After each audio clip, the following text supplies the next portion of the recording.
কলকাতার মানুষ কী ধরনের পণ্য দেখতে ভালোবাসে জানেন? পণ্য দেখেননি এমন মানুষ গোটা দেশ কেন বিশ্বের কোথাও খুঁজে পাওয়াটা মুশকিল। কখনো না কখনো সময়ে মোবাইলে হোক কিংবা কম্পিউটারে জীবনে একবার হলেও নীল ছবি দেখেছেন। তবে নীল ছবি দেখার ক্ষেত্রে মানুষের আলাদা আলাদা বেশ কিছু পছন্দ রয়েছে। সম্প্রতি তেমনই একটি তালিকা প্রকাশ হয়েছে, যেখানে গোটা বিশ্বের মানুষের পাশাপাশি ভারতীয়দেরও বেশ কিছু পছন্দের জায়গা করে রাখা হয়েছে।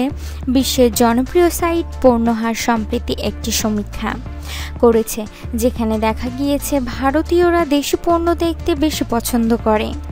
ইন্ডিয়ান কলেজ গার্ল, ইন্ডিয়ান ভাবি, ইন্ডিয়ান আন্টি প্রভৃতি ধরনের পণ্য সাইট দেখার হার বেশি ভারতে, এবং গোটা ভারতের মধ্যে পণ্য দেখার হার বেশি দিল্লিতে।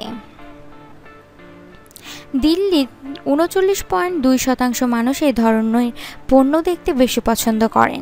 এখানেই শেষ নয়, জাতীয় এক সংবাদ মাধ্যমে প্রকাশিত খবর মোতাবেক শুধু দিল্লিই নয়, কলকাতার মানুষেরাও বেশ নীল ছবি দেখতে ভালোবাসেন। তাদের কি পছন্দ জানেন? সমীক্ষায় উঠে আসা চাঞ্চল্যকর তথ্য মোতাবেক স্কুল ক্যাটাগরির সমস্ত নীল ছবি নাকি বেশি ভালোবাসে দেখতে কলকাতার মানুষ। পণ্য তারকাদের দেখার শীর্ষে এখনও রয়েছেন সানি লিওন, যদিও তার জায়গাটা অনেকটাই নিয়ে নিয়েছে মিয়া খলিফা। এতক্ষণ ভিডিওটি দেখার জন্য আপনাকে অসংখ্য ধন্যবাদ। ভিডিওটি ভালো লেগে থাকলে প্লিজ চ্যানেলটি সাবস্ক্রাইব করুন, ভিডিওটি লাইক অ্যান্ড শেয়ার করুন। Thank you.